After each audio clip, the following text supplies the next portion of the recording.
My character is a Cuban-born, person that ends up coming to the United States. And the person who can have remembered that the most in my family of immigrants was my grandmother. I emanated her quite a bit in this film.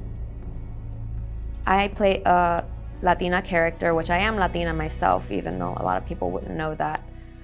My approach was going actually back to some memories of where I was being discriminated against myself. I had actually never experienced it up until maybe I was like 15 years old, and my father took us to a hunting trip in Alabama. And we went to a restaurant, and I got excited. I ran up to the host, and they were like, "Oh, what name do you want to put down?" Because we had to wait for seats. And I was like, "Oh, the last name Mesa." And I have a very thick accent when I speak Spanish, and they're like, "What?"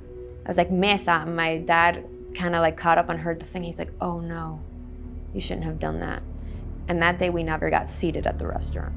So I went back to moments like those. I had many more afterward, of course, as an adult, but I went to that very first moment because that was the first time it happened, and it was a really hard sting.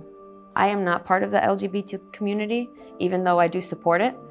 And I have a lot of, friends in the community, and they've told me their stories. So I also took a little bit of that in for my character.